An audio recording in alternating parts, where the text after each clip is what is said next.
Welcome, everybody. Welcome, USANA family. I am extremely honored to be introducing a very special guest tonight. And I think special is actually even an understatement for this person, because if you're joining us live and you may be watching this on replay, you're definitely in for a treat. So the short time that we have with this person, how would you like to learn more strategies and exact steps on how to prospect and recruit more, increase your team's productivity and overall happiness, understand the psychology of how to build a USANA business effectively on social media, and then also create more duplication, and then also just have more joy and impact while you're doing this, while you're building your USANA business. And so tonight's guest is going to completely blow you away. He was the #1 income earner in his network marketing company after losing it all in personal foreclosure. He and his wife has since retired from actively building a network marketing business, and now they run the highest producing online community for network marketers called Rankmakers. So they have 15,000 network marketers in that community. He's also made a huge impact with his best-selling books, some of which have included Freakishly Effective Social Media for Network Marketers, and the more recent one, Freakishly Effective Leadership for Network Marketers. I consider him a personal friend, and actually he's been my mentor for the past 2 years. I am extremely honored to introduce Mr. Ray Higdon. Hey, thanks so much. Man, I'm going to accomplish so much tonight. So Ray, welcome to tonight. I know there's a lot of people out there right now that are extremely excited to hear from you. But for the people that may not have heard of you or maybe just kind of exposed to your work, can you just kind of share a little bit about how you went from network marketing, building actively, to now transitioning to, coaching and training in the profession? Yeah.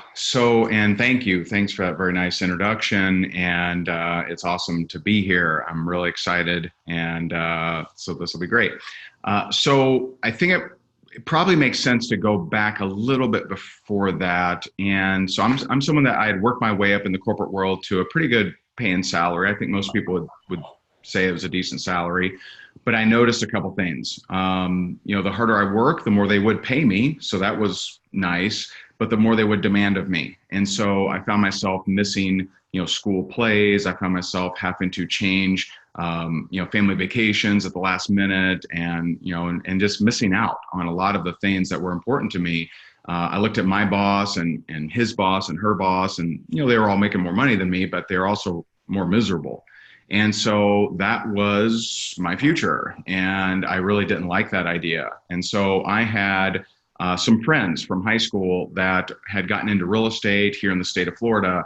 And I'm like, man, if they can do it, maybe I can too. And so I left the corporate world, not for network marketing, but actually for real estate. And so 2004, 2005, Florida real estate, what can go wrong? And so I jumped into the fray, and I'm like, man, this is awesome. And, did pretty good there for a while, like many people. And then when the market changed, I realized that I was not prepared for that. And then I got wiped out. And so every single penny I had ever made or saved, gone, just totally gone. And, pulled out all of the money from the IRA that I'd saved since I was 18, sold lots of things just to try to stay afloat. But here I was, dead broke. I had leveraged my personal home. I had leveraged, everything that I could possibly do. And I was over $1 million in debt, chased by bill collectors, went through a divorce. At one point was living on my buddy's couch, and life was not going the way I had planned, for sure. And so I didn't know what I was going to do. I had a buddy that, I don't think he knew what I was going through, because I didn't really share that with people. But I had a buddy that invited me to a home meeting, and I had tried network marketing in the past. And, honestly, I wasn't successful in previous attempts, but I think I was just in a little bit different mindset this time around. And so when I got invited to that home meeting, I'm in foreclosure, I'm dead broke, I'm $1 million in debt, chased by bill collectors. And I'm like, you know what, I'm going to make this thing work. And so I set up a daily routine that I'm like, you know what, I'm going to make this happen what would ensure that? And so there were three things that I did every single day. And long story short, I did become the number one income earner of that company, was the number one income earner of that company for about 4 years. And then that company merged into another company, which, we stayed with the company and built in that second company for a few years. And then we kind of decided, not that we had intended on building a coaching and training company, but we were building on social media, 10, 11 years ago, before most people were, and there was hardly anybody training on it. And so we had companies, we had leaders reaching out to us, wanting to hire us to teach them, to teach their team, to even speak at their company event. I mean, imagine that you're, building your network marketing business, but other companies are wanting to hire you to go and, speak and train at their event. And so in 2016, we made the decision that our passion was really impacting the profession at a profession level. And so we did retire. We did sell our position actually and retire from actively building any company. And ever since then, we've been full-time trainers. Tim mentioned Rank Makers. That's our private community where I go live every single day. I give an action step and a training. And we started tracking in early 2018. In case you're wondering, like, hey, is what I'm going to say, is that going to help me in my company? Because that's a struggle that a lot of people have. They're like, well, he hasn't built in my company. Well, since we started tracking in 2018, we've actually helped network marketers in all different companies bring in over 128,000 new customers, 26,000 new reps, and achieve 6,000 rank advancements. And so every single week, we're having people, we're usually the average is about 1,200 new customers, 300 new reps, and about 60 new rank advancements almost every single week. And, some weeks are higher than others, but what we have been teaching is working. We have people that have achieved their first rank advancements. We have people that have, brought in their first customer after being in the business for years. We like to make things very, very simple, and you'll see that tonight. We're not about complex. We're not about giving you something that sounds really good, but in execution is extremely, hard. We like to keep things simple because we know that's what will duplicate. That's what will actually help you. And so, tonight, I know we're going to talk about prospecting and recruiting using some of your existing tools. And I'm excited about that. I think the two main tools that I'm aware of that you guys have at your disposal is the This Is USANA video, and then the Sell Essentials video. I know This Is USANA kind of gives a overview of product and opportunity, and the Sell Essentials is more product based, or I think 100% product based, if I remember correctly. And so those are great videos and tools for you to be able to use, and that is kind of critical to our training. Sometimes I'm coaching a company that doesn't have any resources, like at all, like no opportunity video, no product video, no nothing. And they've solely relied on face-to-face contacts. And, those companies have to catch up because, with social media, I mean, this is just something that I think you guys are very blessed with. You have some great tools. And so a lot of my training is going to be based around the utilization of those tools. And I relied on tools. This is very, very, very important because I didn't want to do anything that the person I'm recruiting couldn't also do. If I meet someone one-on-one and I give a great overview of the company and I'm just eloquent and charismatic and have amazing presentation skills, well, they probably don't. And so I don't want to do things that rely on my skill or rely on my charisma, position in life, influence, expertness, credibility. I want to rely on things that anyone, anywhere with any background can actually rely on.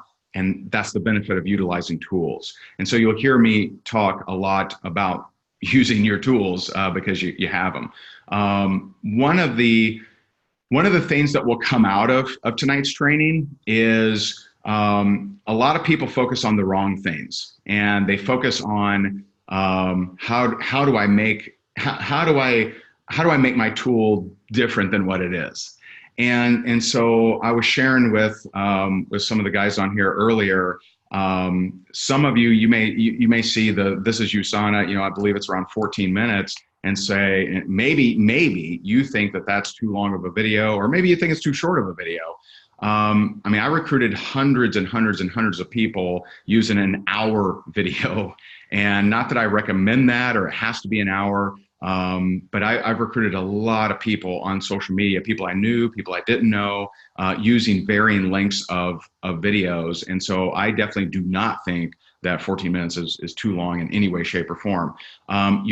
If you're getting the feedback that the video is too long, I'm just going to shoot you straight, and I'm going to tell you that your posture is probably too weak. And we'll talk about posture. Posture is something that a few trainers talk about, but I think it's the actually number one essential ingredient to you becoming much better at recruiting. The one common trait that I've seen of people who recruit a lot of people is posture, is that they have posture. And what I define as posture, because I'd never seen an adequate definition of it, is posture is the belief in what you have, regardless of external acceptance or approval. And all of you have posture around different things. For example, let's say that someone came up to you, even your best friend in the world. Someone comes up to you tomorrow and they say, hey man, I was looking on Twitter the other night and it turns out the electricity is a scam. Not for 1 second are you going to be like, oh really? Oh my goodness. Oh man, all this time. You're going to say, I think it works, man. And you're just going to click the light off or something like that. You have posture around electricity. If someone comes up to you and, this is, special to me, we just had our baby boy on Friday. So we got less than a week old in the other room. So you may hear some noise, but actually you're more likely to hear noise from my almost 4-year-old daughter.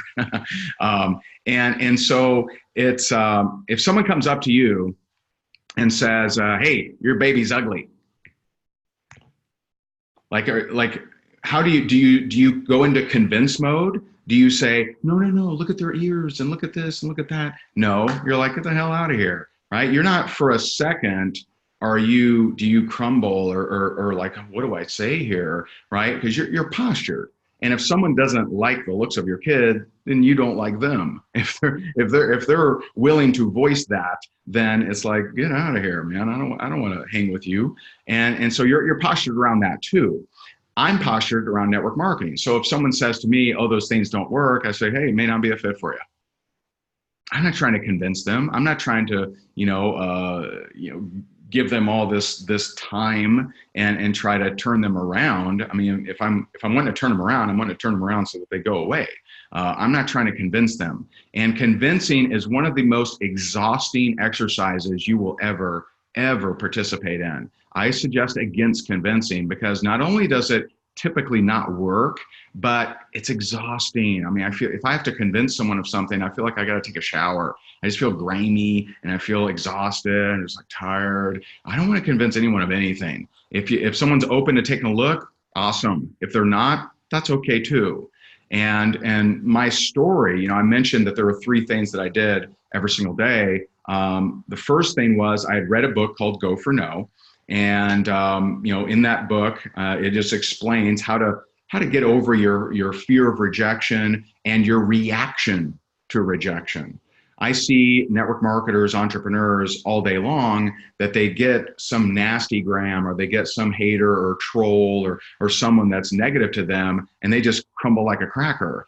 And so like, how do you alter your reaction to rejection? I assure you, I've had plenty of haters, plenty of trolls, plenty of nastiness, plenty of things that they should have said behind my back, but they said to my face. And that's okay. It's just not a big deal. And so I read this book called Go for No, and it says to set a no goal. And I'm like, you know what? That makes sense. That made sense to me to stop being afraid of getting a no and just like collect them. right? Just collect them like, football cards or something like that. Just collect them. And so I set a goal that I was going to get 20 no's a day every day before my head hit the pillow. And that was one of the key elements that helped me become the #1 income earner in that company. I wasn't the first. I wasn't the master distributor. I wasn't given a downline. I mean, I was placed in a spot where I had to do all the work, and that's what I did. And so one of the elements was go for no. Now I've shared that story for 10, 11 years, and the authors of that book heard that story and said, man, we love your story. We got to do a book together. And so we actually did a book together. I co-authored a book with those authors called Go for No for Network Marketing, which Tim has right over there. But it's Go for No for Network Marketing. And the 20 no's a day was something that was very key. The second thing was and I'm not saying you have to, I'm just telling you what I did. I did a video a day. And so I started doing a video a day where I would teach on something either I was learning or something that was, that was on my mind that I wanted to, hopefully attract more people to me. And I started doing a video a day because I dreamt of a day where people would reach out to me versus me have to do all the reach out. And, I know it'll sound weird and maybe superhuman or something, but on July 15th, of 2019, which is a month ago, I celebrated my 10th year of doing a video a day. And I know that's kind of weird. I see that someone asked, how do you stay so motivated and consistent? There's a quote out there that I really love by the Reverend Dr. Michael Beckwith, and he says, pain pushes you until a vision pulls you. And so up until for probably a good 2 years, pain had been pushing me. I was depressed. I was, just kind of lost. I wasn't productive at all. I didn't add value to any marketplace, and I wasn't doing anything that was going to progress me farther in life. In fact, all of my habits were quite destructive and not going to help anyone or the world or myself or my family. And so pain was pushing me. When a vision starts to pull you of who you want to be, who do you want to become, and that vision can expand. My vision of who I want to become is a ruthless dictator. It doesn't care if I don't feel good. It doesn't care if it's a rainy day. It doesn't care if my tummy's sick. It just doesn't care. I have to do the things that I owe myself.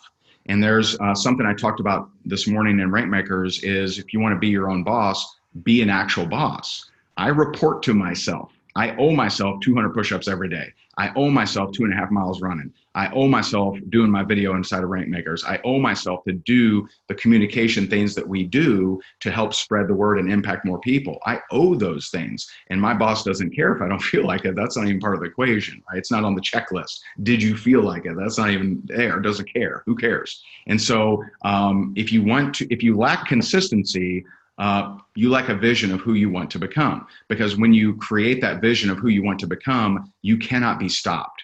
And there's a Rolling Stones song, Wild Horses, right? Wild horses couldn't drag me away. And that's a vision. That's a vision that will not stop. So who do you want to become? Do you want to become the person that impacts abused women all over the world? Are you the person that wants to build schools in Guatemala? Are you the person that wants to alter the face of disabled veterans and how they get represented in your country? Then you need to show up with an actual vision, and then you need to execute on a daily basis to push toward that vision, whether you feel like it or not. Now, if you lack that vision, then you're going to consistently struggle with consistency. We can tell you what to do, but that's going to be up to you. I wish I could hire my personal trainer to do my sit-ups for me. That would be awesome. If I could just get a 6-pack or just, hey man, do a couple hundred more, like that would be amazing. But you have to do the work, and you have to do it on the days that you don't want to. And there are many days that I don't feel like doing the work, but that doesn't matter. I do the work. And so, doing the work. The third thing, by the way, was personal development, which has altered over the years. At first it was free YouTube videos. It was whatever I could get my hands on. And now it's more, I hire a lot of different coaches. Over the last few years, I've had two coaches that had built from scratch, one 150 million a year company, one 250 million a year company, and I've hired them to get personal coaching on our growth and scaling. And so now my personal development is more that sort of thing. But let's get into the prospecting and recruiting. And so you're going to hear some things that you may not have heard before if you don't follow our stuff, if you haven't seen any of our training. And I'll tell you, there's always the filter that I always have to use is this duplicatable? And what I specifically mean by that is, can the person that left fourth grade, can they do what I'm about to teach? Because if they cannot, if I'm teaching you that you have to be credible, expert, influencer, have a great social media brand, have your own podcast, blog, etc., then, okay, that can work. There are ways you can make that work, but it's a little bit more complicated, and we would have to be a longer discussion. But not relying on your influence, but relying on your activity and how you utilize tools. And that's just what's so important. And so I'm going to give you a few suggestions. So if you're on here and you have respect and rapport with your warm market, your friends and family members, people that know you, if they look up to you and they, if you called up someone and said, hey, I'm doing this thing, you want to do it with me? And they'd say, sure, what is it, man? If you have that kind of rapport and respect from others, then you are an influential person, and you are less than 9% of any company. You're probably less than 5% of any company. And just realize that, because a lot of times an influencer, they take what works for them and they teach it to their whole team. And it's really confusing because what they do won't work for most people. And I remember being at a company event, not your company, a different company event. And this guy gets up on stage, a very successful, leader. He gets up on stage and he says, I recruited the first 60 people I talked to, and this is what I said. And you could see the, people are getting carpal tunnel. You just see pencil lead flying and people going nuts because they think it's in what he said. It's not in what he said. It's in who he was. You don't bring in 60 of 60 without being massively influential, without having already rapport. It's not a magical script. He could have said anything. Hey, I'm doing this thing. You want to do it? And he probably would have got 60 for 60. Because if you're like the mayor of your town, then getting sales is not that difficult.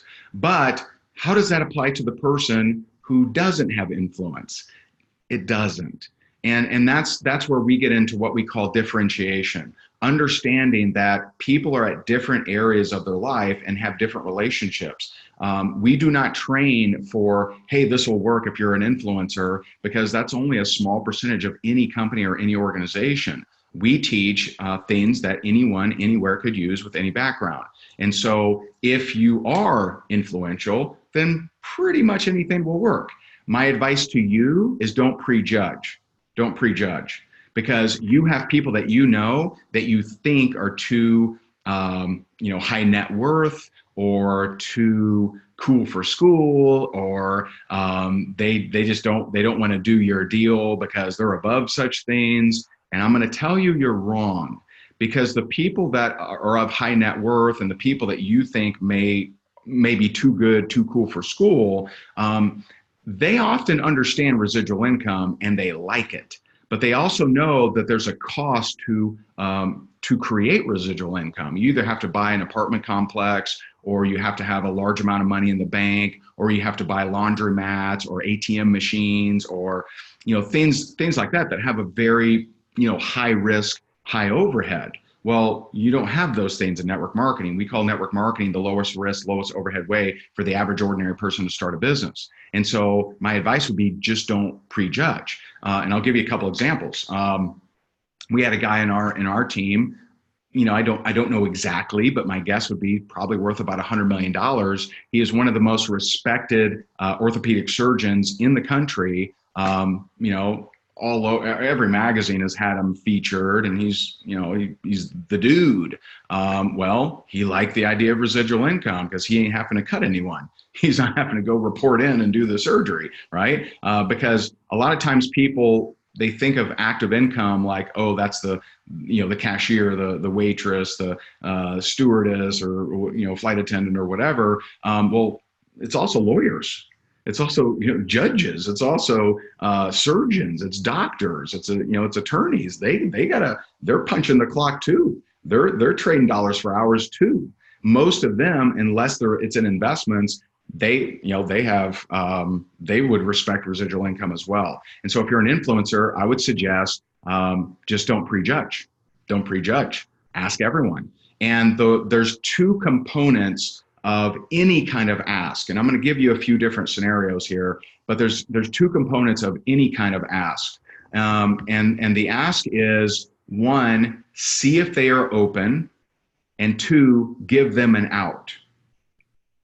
Okay. So what that would look like is, hey, if you're reaching out to an influencer or something like that, you might say something like, hey, I really respect what you do. You're amazing at what you do, and I'm just curious. I'm doing this thing. It's in health and wellness. I think you might like it. Would you be open to taking a look at it? And if not, no big deal. Now, a lot of people won't use what we call an out, which is, hey, not if not, no big deal. But that actually grants you power. It grants you power when you're not saying things like ground floor, no brainer, fantastic opportunity. When you're not saying those things and you're just saying, hey, are you open, not interested? Because open is a more powerful word. Okay. There are people that, they may not be interested, but they don't want to not be open, because not open doesn't feel good, right? It seems narrow-minded. And so use the word open, not interested. So would you be open to take a look at what it is that I'm doing? If not, no big deal. The if not, no big deal is actually, it grants you a lot of power. That's something that actually helps you. And so that's a component of any kind of reach out, whether you're an influencer, whether you're not, doesn't matter. Let's go the flip side. What if you're someone who has tried network marketing 152 times and never had any success, and your friends, family members literally don't respect you anymore? Let's be honest, that's a percentage. By the way, there's a higher percentage of that individual than there are influencers. Yet if you notice, most training is catered to influencers.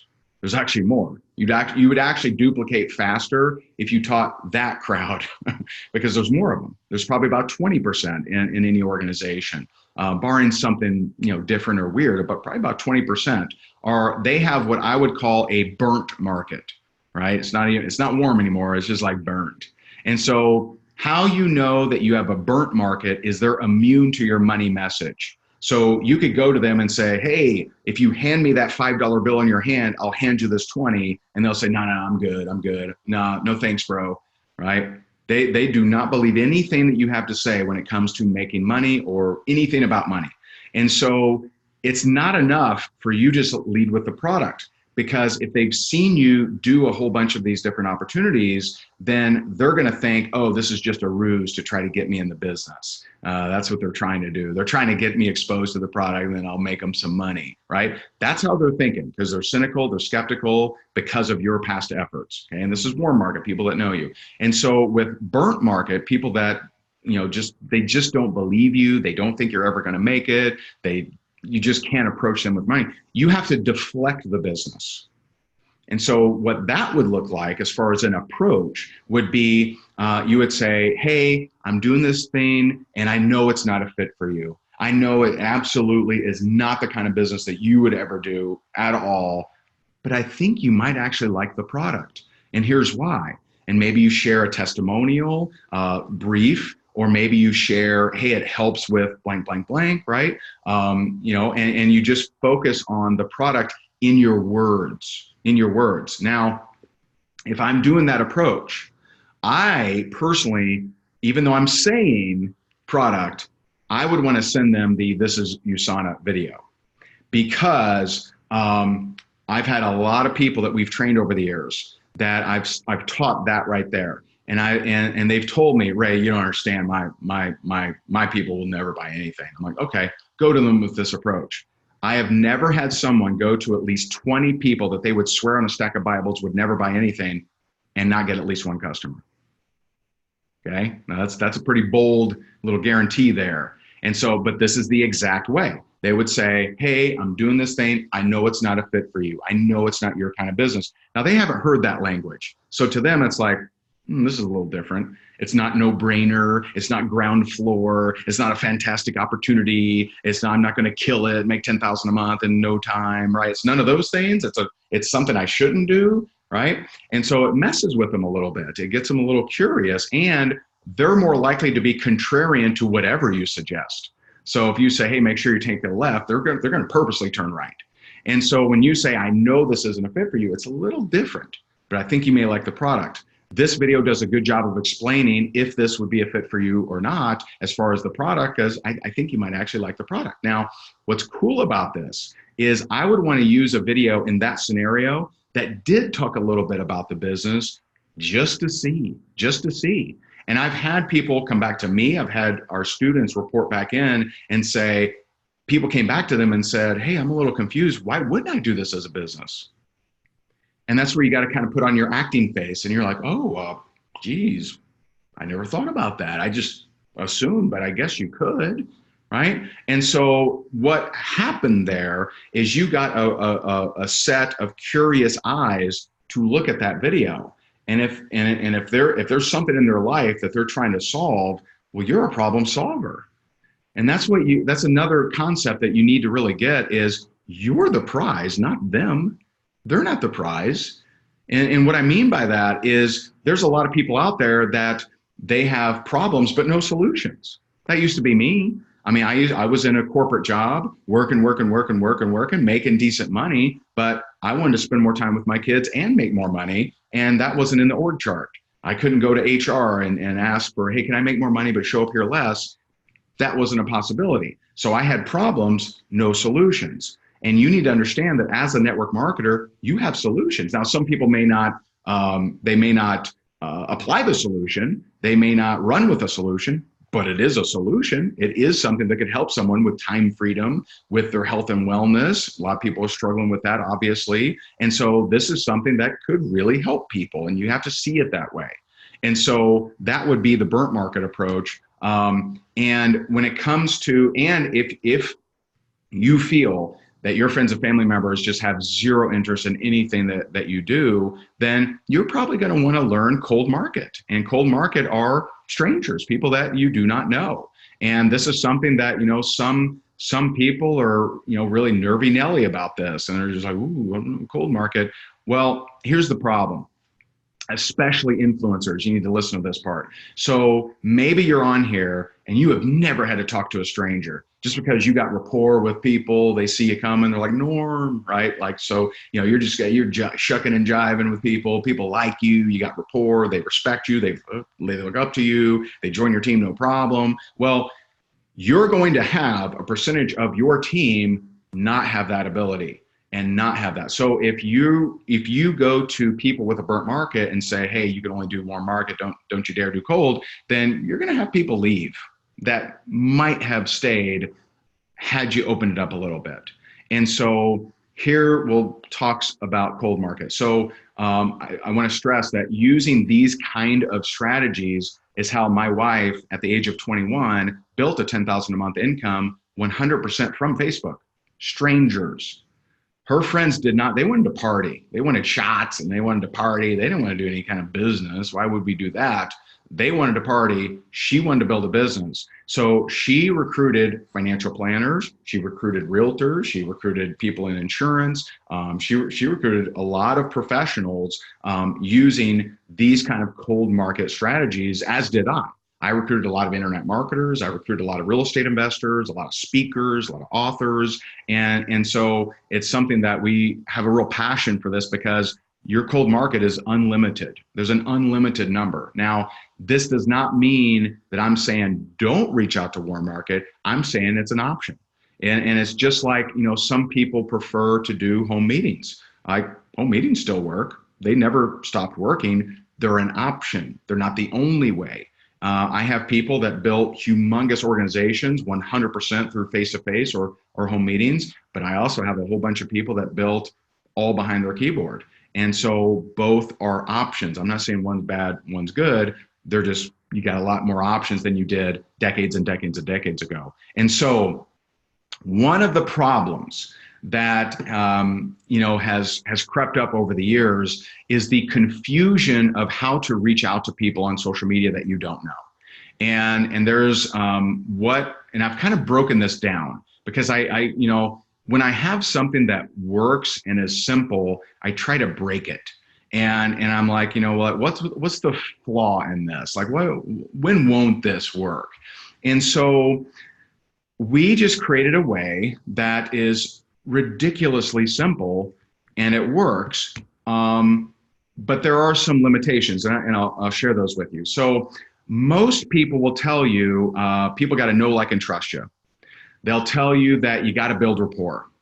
And the problem is that is not a simple concept. It is not simple to say, hey, go build rapport. What does that mean? How many messages do I send? At what point do I transition? And, how do I not appear shady or creepy?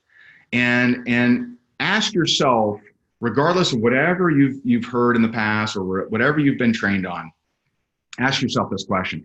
If someone you don't know reaches out to you and says, hey, you have a beautiful family, what is it that you do? Or something like that, okay? What's your reaction? Is it, oh my goodness, someone's messaging me. Wow, this is neat. Oh, I'm doing just fine, thank you, right? Or is it, what do you want? Like, do you ever think that way? So like when I get a message and it's like, hey, you have a beautiful family, and I don't know them, I'm like, thank you. What do you want? What do you want? And I see someone's asking, would it be okay to use the word willing instead of open? So I want to point out the psychological difference there, okay? Would you be willing to change your life with something amazing? Does that sound right? It sounds a little off, doesn't it? Because the word willing is me. So if I say, would you be willing, okay? Willing means I benefit. So if I say, would you be willing to pay my car bill? That makes sense. See how that flows? Would you be willing to buy me dinner tonight? That just flows. It just sounds good. Would you be willing to make $1 million? That doesn't sound right. You know what I'm saying? Like it's incongruence. Like that doesn't sound right to me, because willing is about me. It's I'm gaining, I'm benefiting. And this is why, like if you're talking to someone and let's say that you're offline, I'll give you a very similar scenario here. So if I'm talking to someone offline and I want to get their information and follow up with them, I'm gonna give you a little trick. It's the same psychology as what I just went over as far as willing being me, okay? So if I go to them and I say, hey, can I get your information and I'll follow up with you? So can I that means I'm benefiting. Little tweak. See, I won't say can I, I'll say, tell you what, I gotta run, but let me get your information. I promise I'll follow up with you. I promise. Now, would I ever say, I promise I'll send you my invoice? See how that doesn't make sense? It's kind of like the willing thing. Are you willing to change your life and look fantastic and have major energy, right? It doesn't go, because willing's about me, okay? Could I say, I promise I'll bring you a cherry pie? That flows. It's about them. And so I want to use words that are more about them, of their benefit. And open actually accomplishes that. So I hope that helps. A little psychology lesson there. And so I want to make it really simple. And I find that building rapport is just not simple. So here's the two most common scenarios. If you are someone that says, hey, go build rapport, okay? They got to know, like, and trust you, go build rapport. And at some point, the mood will strike you to bring up the business or bring up the product or whatever. So A lot of people just naturally feel, because it is kind of, feel that that's shady. You mean that I'm going to compliment them, and then, I'm going to talk about family, occupation, recreation, and then at some point I'm going to bring up my thing I have for sale that I've been wanting to sell this entire time. I don't feel that great about it, so they won't do anything. And that's a very large chunk of people in your organization. There's the second type that they're like, you know what, I really want to make this thing work. And so they'll do it, but they'll never actually ask the question. And so they have all these people that it's like, oh, that's a great strawberry pie recipe. Oh, it looks like Timmy had a good job. Like they're exhausted. They're exhausted of keeping notes on who has a Himalayan cat and who plays softball and who's in a bowling league and who likes, Agatha Christie, right? So they're just exhausted. They're like, oh, really pretty, right? Nice hairdo today. What'd you change, right? They're just exhausted and they're not making any money at all. And the problem that they're not catching on to is whatever it is that you do with a prospect, they think they have to do. That's a major problem. Because are most network marketers they just come in full time? They get all the time in the world. I can make money whenever, doesn't matter. If it takes a couple of years, no big deal.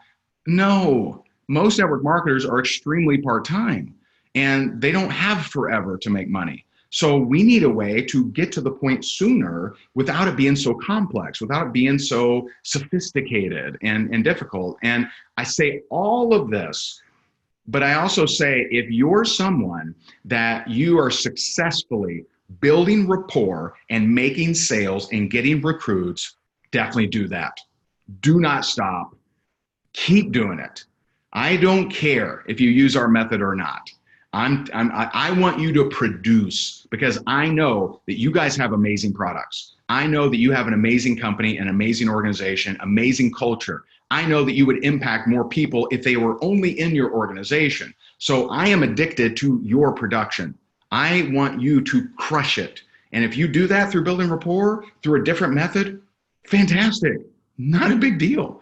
But I just want to paint this scenario. Whatever you do with a prospect, they are going to think they have to do. So if you tiptoe through the tulips for 6 months and ask about little Timmy playing softball and the apple pie recipe, and then you pop the question, it's very likely one of two things will happen, okay? Number one, they say, oh my God, this is what you have to do to build a business? You have to butter someone up for 6 months? Good Lord, do you make any money at all? Okay? Or number two, they'll say, wait a minute, were you just buttering me up this whole time just to pitch me your thing? Shady. It's usually not a great scenario. Now, again, I admit there are people that are good chit chatters. They're great at small talk. I'm not one of them actually, but people good at chit chat, good at, charisma, good at, getting to the point at the perfect angle. And they're successful with building rapport. Most of their team is not. And so here's what we suggest. And I give you the one warning. We do not teach how to recruit other network marketers because I would never run a how to date married women, workshop.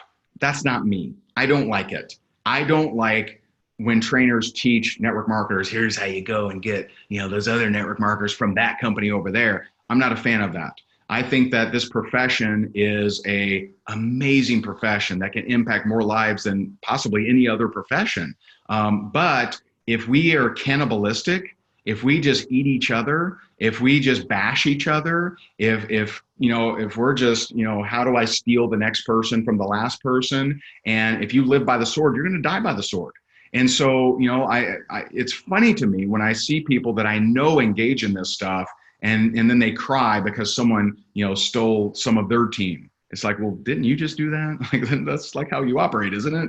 I mean, if you were able to snag someone from somewhere, someone else is going to be able to snag them too. So what I teach in this context of how to reach out to cold market does not work with network marketers. They're going to chastise you. They're going to say, oh, you got to build rapport first. They're probably not getting any results, by the way, but they adore the theory of building rapport because it sounds better. And so here's the thing. And I want you, as I say this, I want to ask you this, okay? Take yourself out of the network marketing mind, right? You've been taught how to win friends and influence people. You've been taught these different things, which I want to point out. Every one of those books written before social media.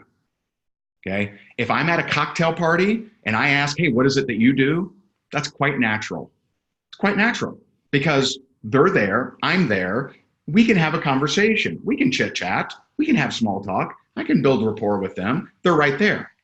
But when someone's on social media and you, some stranger that they don't know, sitting on their couch, got Cheeto stains on your shirt, they don't know you at all, why are you reaching out to me? And so when a stranger reaches out to you, you're wondering two things at least, okay? Well, three things, okay? Do I know you? That's the first thing. Like, do I know this person? Do you know a Tim, honey? Do you know a Tim? Yeah, Tim, he's awesome. Okay, great. Do I know them? Why me? Why are they reaching out to me? There's billions on Facebook. Why are they reaching out to me? And number three, what do you want? That's what you're wondering. And so despite us all being aware that that's what we wonder, the act of attempting to build rapport is actually very, very difficult when it comes to social media. And again, if you get results from it, keep doing it. So take yourself out of all the stuff that you've learned, okay? You're just a normal, everyday person, and someone reaches out to you and says this, and they say, hey, remember the three? Do I know this person? Why me? What do they want? Okay, we're going to solve that in the first message. And I'm going to share this with you. Here we go. So let's say I reach out to you and you're in whatever, Sacramento, California. So I reach out to you and I say, hey, I know we don't know each other. I see that you're in Sacramento. I'm looking to expand my business in Sacramento. Would you be open to taking a look at what I'm doing? If not, no big deal. Now, I just want to ask you a real simple question. Not, would you say yes or no, right? You may not, right? Does that offend you? Does a part of you appreciate that I solved the three problems that you would have with most cold messages? I said, we don't know each other. Very straightforward. I'm not trying to fool you. I'm not trying to make you think, yeah, we met at Uncle Harry's wedding, right? I'm not trying to fool you. I'm being very straightforward with you. I'm not being shady. I'm not trying to butter you up. I'm telling you exactly, hey, we don't know each other. I see that you're in Sacramento. I'm looking to expand there. Would you be able to take a look at what it is that I'm doing? I'm telling you the three things right away, okay? Now, I want to point out some things because some people would hear that and think, oh, spam, spammer, just spamming, Sir Spam a lot, Spamela Anderson, right? They would say that because they don't actually understand the definition of spam, okay? So spam is, in this context, is assuming the position of the prospect without any evidence. I'm gonna say that again because that's kind of a heavy statement. Assuming the position of the prospect without any evidence. Did I ask them to join? I didn't ask them to join. Did I ask them to purchase something? Did I drop a link? Did I build it up and say that it's a ground floor opportunity, amazing, fantastic, they're going to make $1 million? I didn't do any of that. I asked if they were open to taking a look, just taking a look. And I even told them, if you're not open to taking a look, totally cool, no problem. They know exactly why I'm reaching out to them. They know exactly what I'm after. There's no question. Now, will people say no? Of course some people are going to say no. No question. Let me ask you this. What would you prefer? Would you prefer to butter someone up for 6 months, send them all kinds of different messages on how great their hat is today or whatever, and then be told to no, or be accused of being shady, or that? Or would you rather get it like right away? Would you rather like hear a no like instantly? And oh, by the way, if you're someone that likes to build rapport, do you know when it's easiest to build rapport? After they know what you want. After they know what you're after. So I've had people where I sent that message, hey, I see you're in Topeka, Kansas. I know we don't know each other. I'm looking to expand in your area. Would you be open to take a look at what I'm doing? If not, no big deal. And they say, no, thanks. I'm doing other things. I say, cool, no problem. How long you lived in Topeka? See, I'm able to build rapport afterwards very easily with no resistance. And I've had it where I've done that sort of thing. They still know what I was after. They still know that I popped that question on them, right? And I've had people come back to me and say, hey man, we've been talking for a little bit. And when we first did this, you brought something about a business. Like, what was that all about? They came back to me. But if I do it the other way, where I'm just building rapport for how X number of days, months, weeks, whatever, then I fall into this is, getting kind of weird. And all of a sudden he hits me with some question about a, product business or whatever.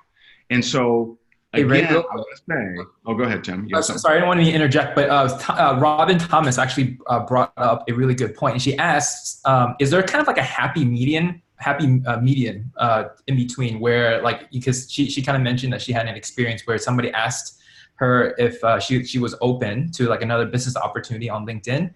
And then at that point, it just made her feel like she didn't want anything to do with them. So is there like a happy median where it's not designed for network marketers? Network marketers, unfortunately, love to bash each other. And so this is not designed for network marketers. You should not use this script on network marketers. And I don't like recruiting other network marketers. I don't like teaching that. I don't create scripts around that. I want to ask yourself, if you're a mechanic in Tuscaloosa, if you're a substitute teacher in Huntsville, Alabama, if you're a soccer coach in Washington, D.C., does this offend you? See, only a network marketer gets offended by this, or possibly an internet marketer, right? Someone in marketing may not like this approach. And so that's not who we're not trying to use this to reach out to that tiny percentage of the population. I want to use it on all the rest. And so as far as, as far as happy medium, it just depends how much duplication you want.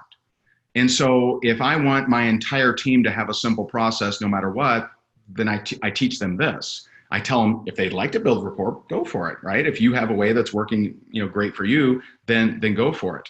And I just want to share, and I want to point out, these are people from all different companies.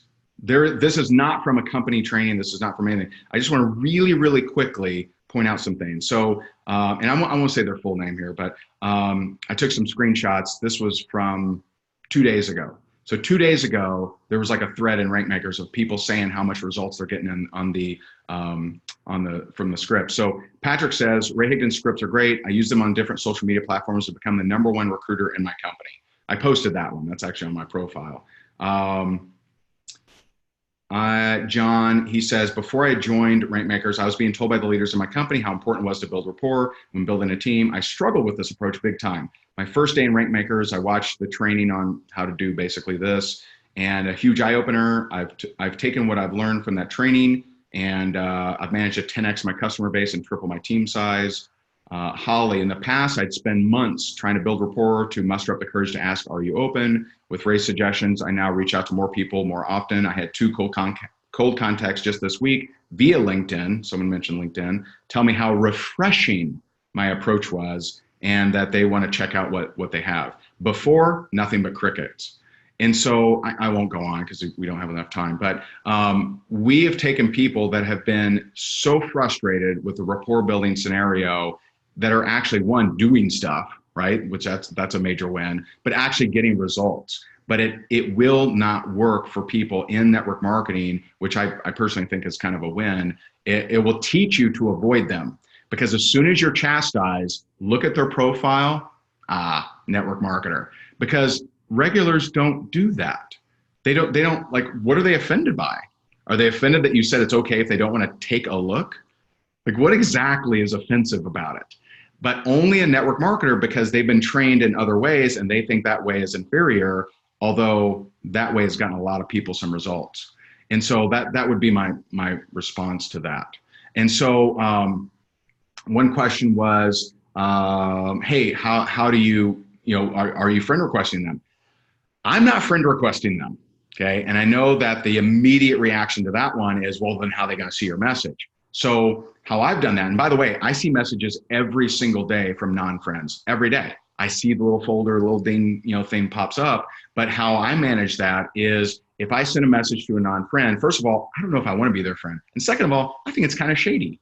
If my only purpose is truly to get them to either join with me or buy my product or whatever, I think it's kind of shady to friend them.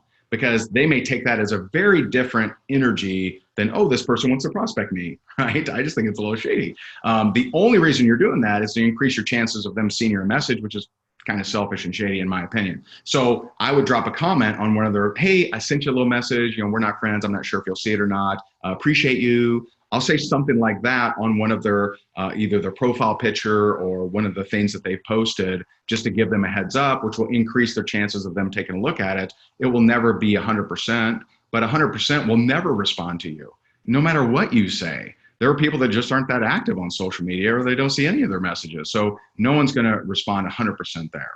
And so, but what you will do is you can do this much faster. It is very straightforward. There's nothing to really figure out. You can, some people will say, well, what if they don't have location? You can interchange occupation and location. You could say, hey, I see that you're a chiropractor. We work with a lot of chiropractors. Would you be able to take a look at blah, blah, blah? It at least says, why them? Why are you reaching out to them? What do you want? Do you know each other? You answer all of that. And you can always build rapport after. If someone responds negatively, which you're going to get some of that. Now, if someone is a network marketer and they just chastise, dude, this isn't their approach, you should build rapport because that's what everyone has told me. Then you say, cool, no problem. Hey, sorry to offend you. Best of luck to you. Know that they're a network marketer and it's okay. Move on. Okay. Do not try to convince them. Don't say, oh my goodness, maybe this is the terrible thing to do, because you prospected a network marketer. It'd be like, if I'm hunting with a wiffle ball bat and I'm hunting grizzly bears, maybe this doesn't work. It doesn't make sense. It doesn't make sense to use the wrong approach and the right approach on the wrong type of or category of person. That doesn't mean that the approach is bad. It means that the combination is bad. So don't use this on other network marketers, because they're going to chastise you. And keep in mind, the people that chastise you, they don't have many results either, because people with results don't take the time to do that. Like if someone sends me a terrible thing, I'm just like, all right, no thanks, right? I'm busy. I got stuff to do. I'm not sitting there saying, oh, let me bash you. Like it's just silly. And so do not use it on marketers. Don't use it on network marketers, because that's not what it's designed for. It's just not. So if they're really nasty, like, hey, sorry to offend you, best of luck to you. Boom, move on. Don't worry about it. If they just say no, say, cool, no problem. Hey, how long you been in Topeka? How'd you get into being a chiropractor? Build some rapport now. Now you're in safe land, because there's no question about what you're after. You're not in that weird, shady, creeping through, should I say this or not say this? You've already told them. And a lot of times you'll come back and have people, say to you, hey man, you mentioned something earlier on. What if they're positive? So if they say, well, what is it, or how does this work, or tell me more about that, I'm going to say, listen, I have a brief video that does a much better job than I could do explaining how it works. If you'd like, I'd be happy to send that to you. Okay. Now I will not reply. This is very important. All these little tweaks, because I've seen people that say, Ray, dude, I'm following your scripts, and they send a link in the first message. Never do that. Don't do that. That is not going to work. Or someone says, well, what's this about? And they say, watch this. That's not going to work either, because this is permission marketing, right? And so if spam is assuming the position of the prospect without any evidence, and let me just give you an example. Okay, this is the example I use. Sorry, hopefully no one's offended. But if a single guy goes up to the girl at the hotel bar and says, hey, I got a room upstairs. Well, that's spamming. They're assuming the position of the prospect without any evidence, right? Now, I'm not saying spamming never works, but that is spam. They're assuming that this person is just, down, right? But if they went to that same scenario, single guy goes to a girl at the hotel bar and says, hey, are you here with anyone? May I buy you a drink? See, that's permission, okay? That's me seeing, are you open? And they may say yes, they may say no, but it's not spam. And so don't assume the position of your prospect without any evidence. And so if they say, hey, what's this about? I'm going to say, hey, I got a video, does a much better job than I could do, explain it to you. It'll tell you if it's a fit for you or not. I'm happy to send it to you. If you'd like, let me know. Now, if they say yes, I say, cool, there you go. How soon can you watch this? I don't ask when, and I don't just send it and I just hope that they follow up with me. I assume they will never in a million years follow up with me. I'm going to assume I have to take control because that's reality. And how I learned this was actually in real estate. So I remember being at a learning annex. I don't know if they do these anymore, but there was a learning annex and like Tony Robbins was there, a whole bunch of big speakers were there, and they had these booths. Now, I had priced out a booth.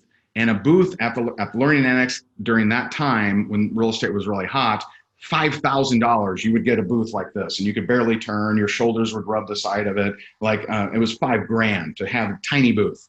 There were booths in there that were huge. There were probably $50,000 for a booth. All of them had one thing in common. They had a little fishbowl or they had some kind of box or something where you put your business card in. Now, why would they do that? Well, because they spent all this money and so that they get some leads and they follow up those leads and hopefully make some sales, right? I put my business card in every one of them. No one called. No one, not one person called. And so that made me realize, I'm like, wow, people in general just don't follow up at all. And even when they pay for this, they're paying for these leads. $5,000, $10,000, $30,000, $50,000, doesn't matter the amount, they don't follow up. So I'm going to assume this prospect is not going to follow up ever. I'm not going to wait by phone. Hello, is that Tim? No, right? They're not going to follow up. I have to follow up.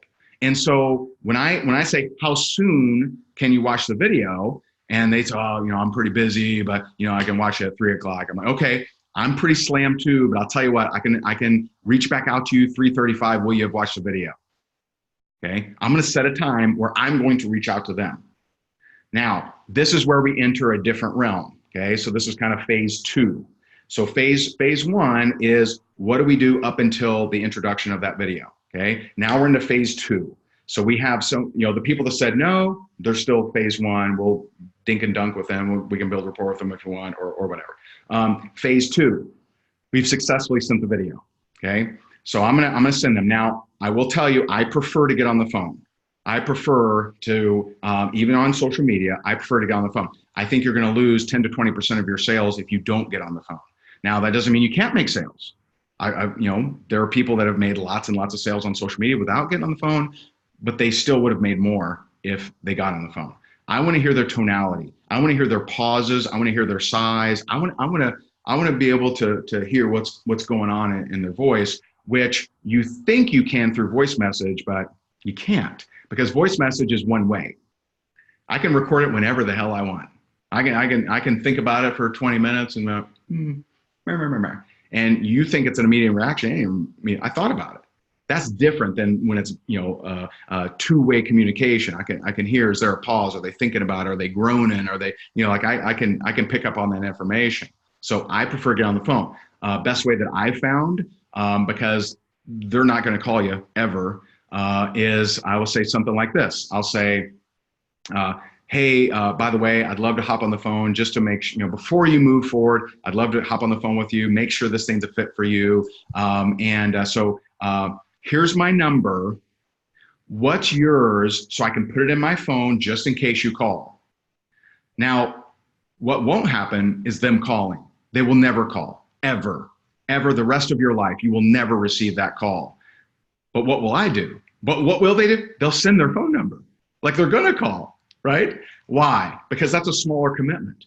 That it doesn't mean anything. It's just like, sure, like I'm going to call. They ain't never going to call. But when they send that number, I'm going to wait till the agreed upon time, 3:35, and I'm going to call and say, oh, hey, is this Tina? I missed a call, and you know what? I didn't know. Was that you calling? Did you watch the video? Now, here's how you handle that, okay? So if they didn't watch the video, can you tell that I've done this in the real world hundreds and hundreds of times? I know every single scenario you are ever going to run into. I'm just letting you know. And so let's say we communicate through Messenger or on the phone, and I say, cool, hey, did you watch the video? If they say no, what do you do? What do you do? You say, well, you said you'd watch the video. How come you didn't? Right? That's what most amateurs would do, is they would wag their finger at them like that gets sales, right? They bring out the rolling pin, right? No, you don't nag them to death. You don't wag your finger at them. You just say, you have to remain postured. And so if someone says, oh man, I had to pressure wash the aquarium, I had to perm my hair, I had to whatever, right? I had to wind the grandfather clock or whatever they come up with. I'm going to say, cool, no problem. I just got to prioritize my time. I got some people that did watch the video. I hope you understand, but I can reach out to you maybe next week. That's posture. That's actually your first example of posture, is that you aren't the prize. I'm the price, okay? So you, the network marketer, is the prize. And even if you're not busy, you need to be busy. And let me give you an example. So if someone says, Ray, man, you got to go to this chiropractor. He is literally the greatest chiropractor. He just literally touches your spine and right, you just bust out. It's amazing, right? And so like someone tells me this amazing chiropractor. Let's say I call the chiropractor and I say, hey, I hear that the chiropractor is amazing, and when can I get an appointment? And what if the person on the other end said, well, just come on in. Well, you mean like tomorrow? We got time today. You want to swing on in? I'm going to wonder, are they that good? Right? I'm going to wonder. But what if he did something different? What if, he or she, right? What if they said, you know what? We're swamped. Our next availability is November 18th. I'm going to go, wow, he must be good. Whoa. Yes, please book that. But what if they called me the next day and they said, hey, this never happens, but we actually have an opening at 2:30. I'd be like, oh my God. I'd cancel whatever I'm doing. I'd leave the movie theater, right? I'd have someone else pick up my kid, right? I better get there.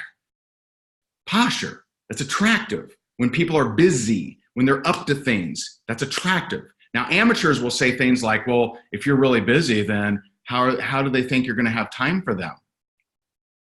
That's not how sales works. That's not how it works. It's not, I want someone who has all the time in the world, because if you have all the time in the world, then I don't think you're up to anything. If we can just have a long conversation about the different types of clouds, then I'm just going to assume you're not up to much. And so it's not about, I got to be available forever for this person. It's way more attracting if you are busy, even if you're not, even if you have nothing on the schedule. If someone didn't respect you enough to watch the video and they say, I couldn't do it. They're expecting you to beat them up. They're expecting you to wag your finger because they think you are of benefit. They're the one that's going to benefit. You already got the solution. They don't have the solution. And so I'm just going to say, cool, no problem. I understand. Hey, listen, I just got to prioritize my time. I got to get back with the people that have watched it. Hope you understand. But tell you what, I can reach out to you next Tuesday. How's that? Now, only 50% of the time, they stop me and say, wait a minute, I can watch it tonight. Can you talk tonight? All of a sudden, it's worth something. They're missing something. It's that whole FOMO, fear of missing out, right? You create that. Now, did the video create it? Video didn't create it. They haven't watched it yet, okay? So that's what I say if they say, no, I haven't watched it, okay? So let's say I call or I message and I say, hey, did you watch the video? And let's go a different scenario, okay? And they say, yeah, I watched it, hated it. What do we do? Oh, no. I just want to let you know, I've recruited hundreds of people that hated the video because I have an advantage. I understand, unlike spamming, where I don't know anything, I have an advantage because I understand their position. They took a position when they said they were open. They took a position when they said, sure, send me the video. They took a position when they actually watched the video. They took a position when they responded to my, have you watched the video? These guys are so close to a sale, but most people would say, oh, not video. They go to the upline and say, upline, I told you it was the video. It's not the video. It's how you handle the video. And so if I message someone or I call someone and I say, hey, did you watch the video? And they're like, yeah, I hated it. I'm going to pour bleach in my eyes. It's the worst thing I've ever seen in my entire life. I hate you for introducing me to that video. I'm going to say, whoa, a little extreme. Okay. Wow. Man, I haven't heard that before, even if I've heard it 99 times before. Okay. Wow, I've never heard that kind of reaction. Geez, did you watch the right video? Like, did it have a little berry on it? All right. I'm gonna verify they watched the right video, and I'm gonna make it a little awkward that they were that strong against it. But I'm asking this simple question. Let me just ask you this question. Why'd you watch it? What were you hoping to see? Why would you take time? You could be watching TV. You could be doing dance aerobics. You could be, CrossFit, flipping tires. You could be swimming. You could be doing anything in the world. You chose to watch that video. What were you hoping to see? Now, the magic of that question right there is, in the 10 years of doing it, I never, not one time, had someone answer with something ridiculous. Like, I was hoping it would grow my arm back, or I was hoping that I could pour it on my lawn and a gold bar would appear, right? I've never had anybody ever answer that with something that the company, the product, the opportunity couldn't actually accomplish. I've heard people say, well, in the video, there's a bunch of married couples and I'm single. And I'd say, oh my God, we actually have, my friend Helena, she's, single. My friend Tony, he's single. My friend, like I've heard him say, I was hoping I could do this part-time. Oh my goodness, we actually have, I Hank, who's part-time. I got Steve, who's part-time. I got my man Josh, who's part-time. Kathy's part-time. Susan's part-time. I'm going to use 150 stories explaining that, hey, we have people in exactly that scenario, right? Never. I've heard people say, well, I already take stuff, or I already whatever, right? And so I've never had anyone say something that was so outlandish that I didn't know, what do I do with this? And so just by you asking that question, what were you hoping to gain? What were you hoping to gain? Why did you take the time to watch this, of all the things you could be doing? Now, what if, and so we'll roll with it and see where we go with that. Some will sign up right there. Some will need more information. Maybe I send them to the Sell Centrals. Maybe I send them to something else. Maybe I know that there's some reps that have done voiceovers for, I forget what that name is, but there's another presentation out there that some have done, voiceovers on. Maybe you send them to some other presentation, right? Very possible. What if the golden opportunity, right? What if we follow up and say, hey, did you watch the video? Yes. And they say, what'd you like best about what you saw? See, that's my question. I love that question. What did you like best? Don't ever think, what'd you think? People don't think, right? You're putting way too much pressure on them, right? Don't. What'd you think? What did I think? Well, I think my lunch wasn't that great. I think that tomorrow's going to be busy at work. I think the dog may have peed on the lawn, right? You don't go into what did you think, right? What did you like best about what you saw? What'd you like best? And whatever they say is awesome. You do not need to include what you like. See, some people, they'll say, well, what'd you like best about what you saw? And they're biting at the bit to tell them all the things they like, right? And they'll say something, they say, well, I really liked. Okay, this isn't a discussion of what do we like. This is a process. What did you like best about what you saw? Oh, I like that too. Why was that important to you? Why did you like that? So ask clarifying questions.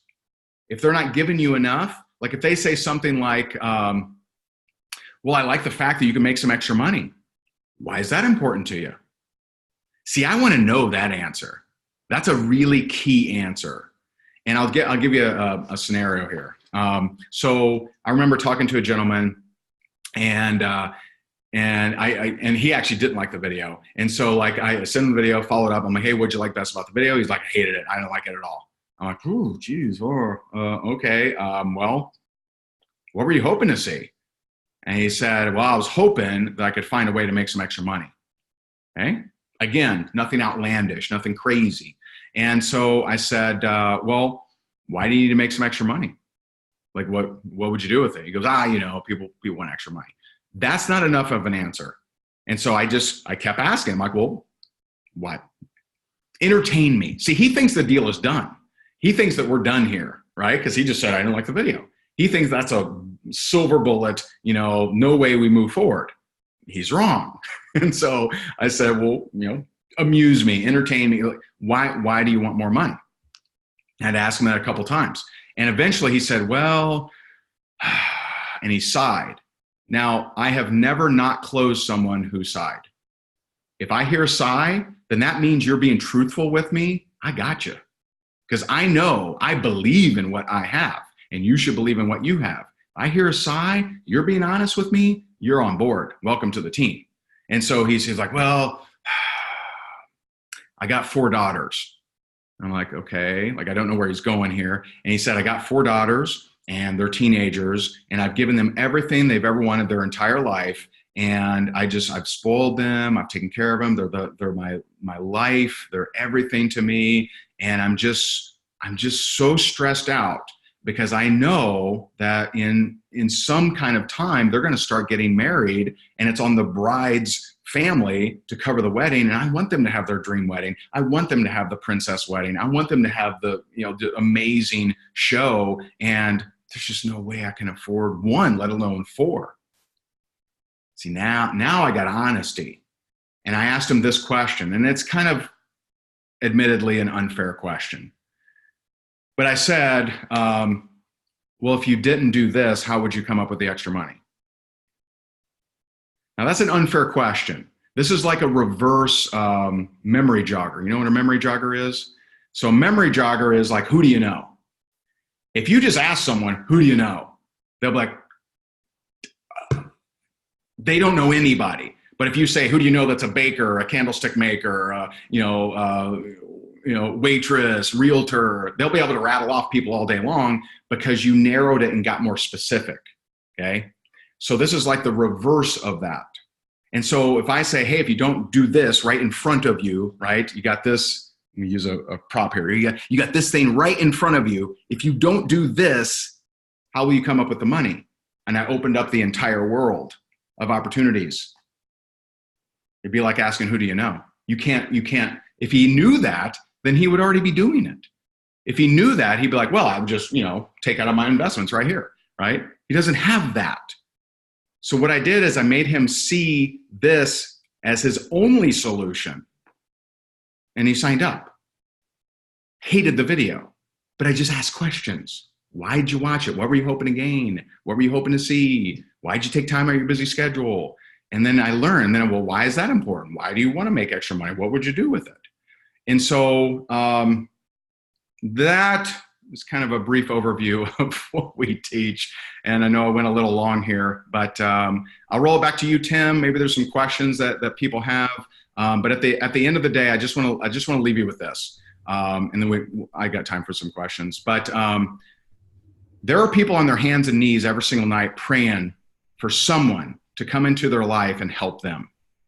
Yet many network marketers are so concerned about their self-image that they won't ask people.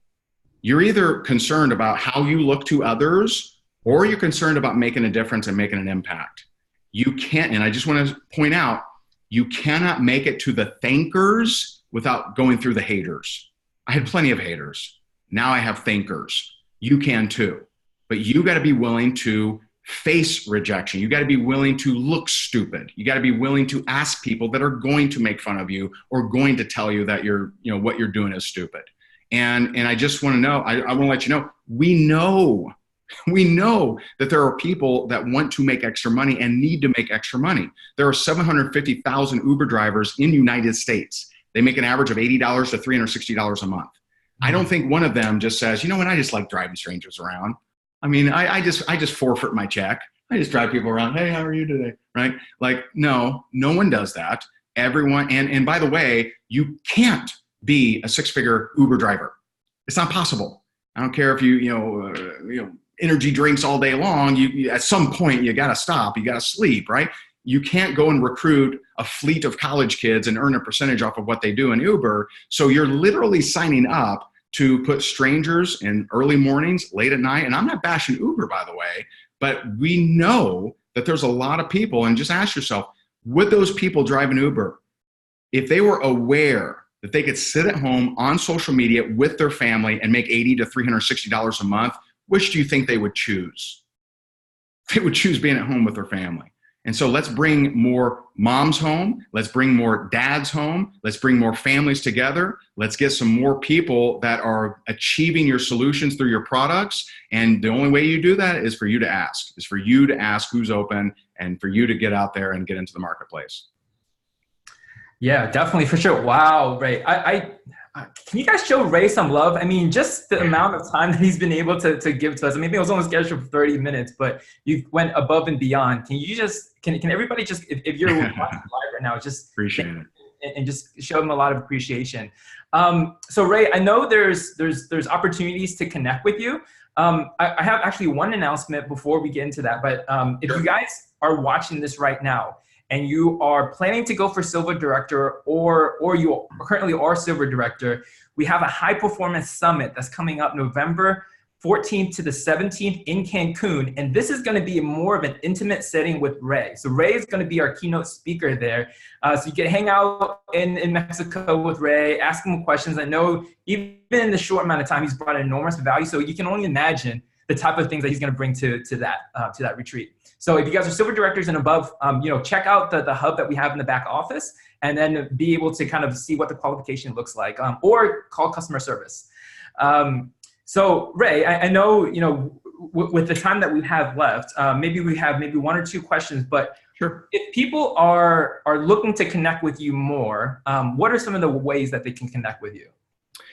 Yeah, so we have, just around the corner, we have our biggest event ever coming up in Orlando in October.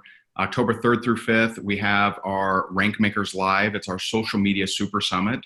And so that's where we're going to be, teaching people how to best use not just, prospecting, closing, but also marketing, how to get people to reach out to you, how to properly do Facebook Lives that makes people, reach out to you or increases the chances they reach out to you. And so that's at, if you want more information on that, it's at rankmakerslive.com. But that's October 3rd through 5th. That's going to be an amazing, amazing event. We have incredible speakers, and we'd love to see you there. And we have people, we have people coming from like 50 different countries, Australia, Singapore, Malaysia, all over. And, so we'd love to see you there if you can. Orlando is a great time Orlando is a great place to be in October. And so it's going to be really, really nice there. We're really excited about it. Gotcha. Yeah. I mean, just knowing you, I know you're going to over deliver for those 3 days. Yeah, it's on going to be top fun. of that, there's a lot of network opportunities to be able to just kind of see what's out there too. Yeah. So is there any questions? I know maybe we can just wrap this up. Maybe we can have one last question if anybody has any, and then we can wrap this up because I know Ray has already given so much value tonight. Is there any questions? Yeah, we may have missed them because I was kind of in the zone, and if I saw one that I thought needed answered, then I answered it, but I didn't see all of them. Yeah. So if not, we can just end it tonight. So you can connect with Ray. Ray has a fan page. Always every Friday he has a coaching call Friday. Every Friday. Coaching Friday. Yep.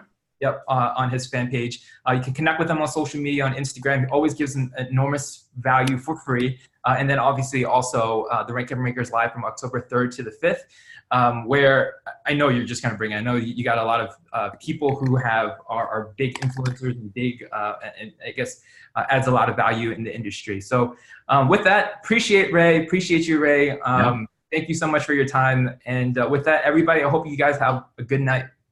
Appreciate it. Thanks for having me.